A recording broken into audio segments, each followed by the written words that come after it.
Hey guys, okay. So I told you I'd make videos for all the escape rooms. I did the first one and now here's the second one. Now this slide here is where I'm going to put my video when I finish.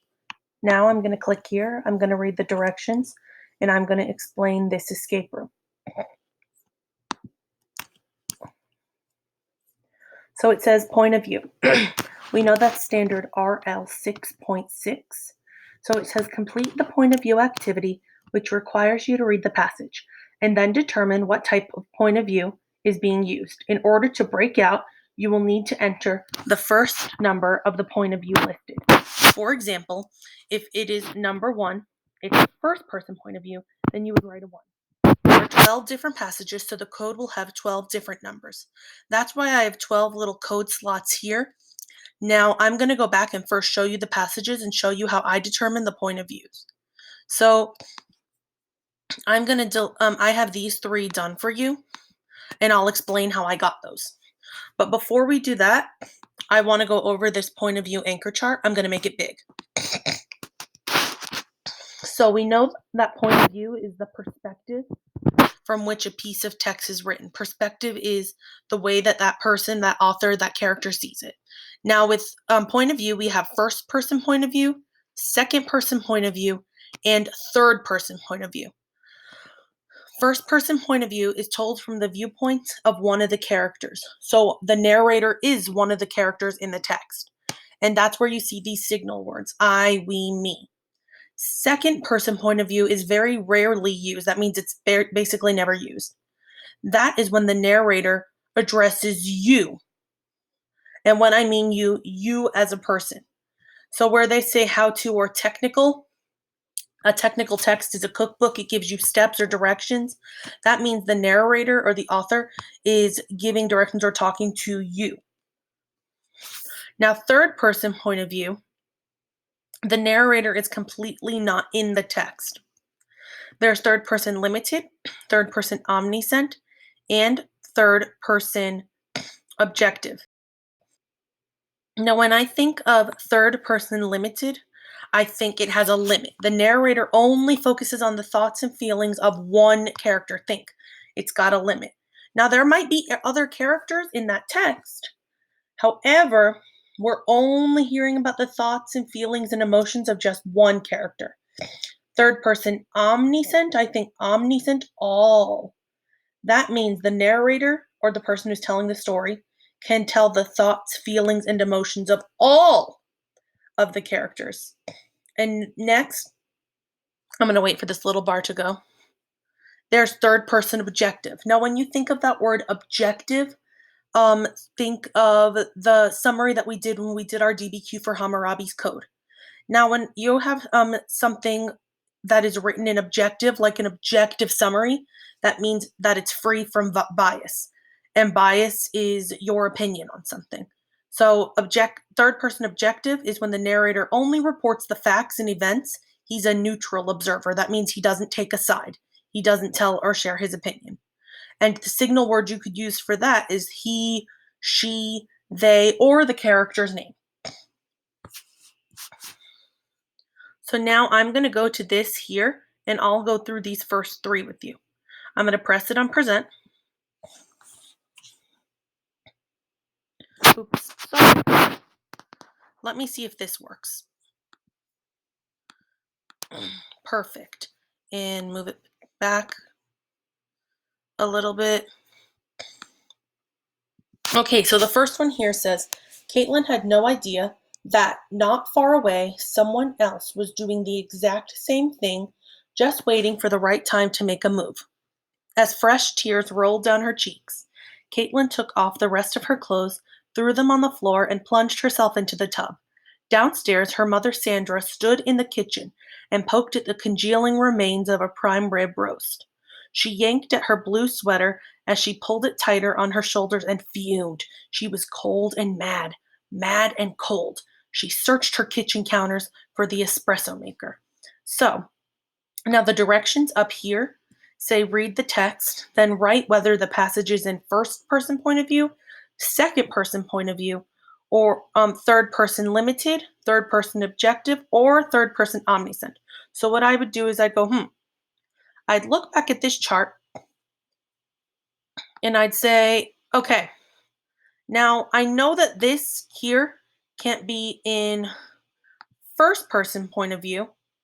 I know that this here can't be in first person point of view because the narrator is not the main character. Now I know that it can't be in second person point of view because they're not directly addressing you or me. They're not addressing us. So I know that it's third person point of view. Now I know that it's third person point of view because the signal words down here for third person point of view say he, she, they, or the character's name. And they give us the character's name right up here.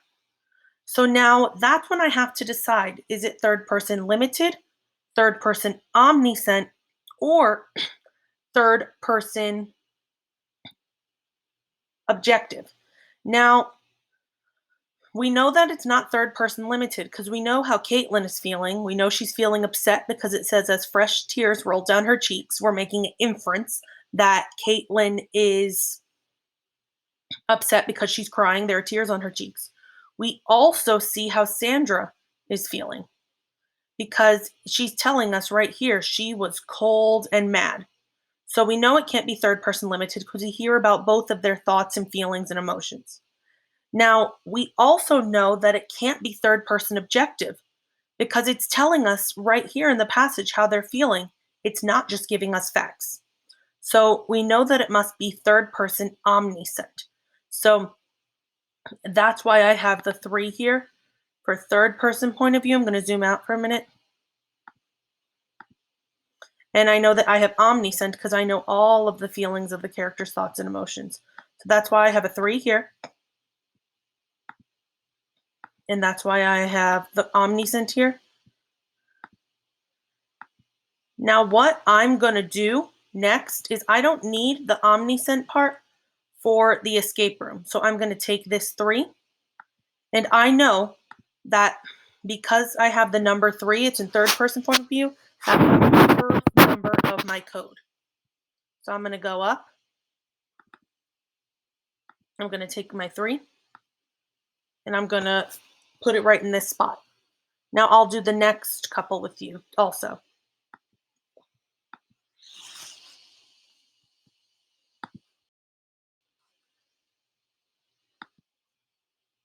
All right, so let's go to the second one. And I'm going to try and make it bigger yet again. Thank you guys for being patient. Oops, sorry. The silence in the car is difficult to bear. I turn on the radio and music fills the air. My fingers tap to the beat on the steering wheel. The guitars vibrate so loudly they almost seem real. I glance at my child sleeping in his car seat. The volume comes down and he rests. So sweet. The road stretches out before me like a ribbon of gray. So now I go back up to those directions and I write whether the passage is in first, second, third person limited, third person objective, or third person omniscient. So I would scroll down here and I'd say, okay, now 1, I see the signal words I, but I also see, more importantly, that the narrator is the main character or the main person in this event. They are telling their own story. So I would put a 1 here if it lets me type. There we go. And now I have a 1. And I'm going to scroll all the way up here. And the second letter of my code, second number of my code is going to be 1 because it was in first person point of view. Now I'm going to go back down and I'm going to do 1 more. At 8:30, the eggs were shriveled and the toast was like stone. An aluminum wedge scraped them into the sink where hot water whirled them down a metal throat which digested and flushed them away to the distant sea. The dirty dishes were dropped into a hot washer and emerged, twinkling dry. Now, yet again, if I needed help, I'd go right back up to this poster and I'd say, okay, I see signal words. I don't see any names or any characters. I don't see any thoughts, feelings, or emotions. So we must know that automatically this is third person point of view because the character is not there telling it from his or her perspective. The narrator is not directly addressing us. And it's not written as if the person was there. So we know it must be third person point of view. Now we know a third person point of view. There's, remember, third person limited, third person objective, or third person omniscient. So if I scroll down and I say, okay, I know that it's third person point of view because of the signal words, but I'm still struggling to figure out whether it is limited, omniscient, or objective. Now remember, third person limited has a limit. We know about one character's thoughts, feelings, or emotions. Now, in this passage, we don't see any character's thoughts, feelings, or emotions. It doesn't tell us how anyone is feeling. So it can't be third person limited, and it also can't be third person objective. I mean, third person omniscient, because third person omniscient means that all of the character's thoughts, feelings, and emotions are shown. So it must be third person objective, which means just the facts. So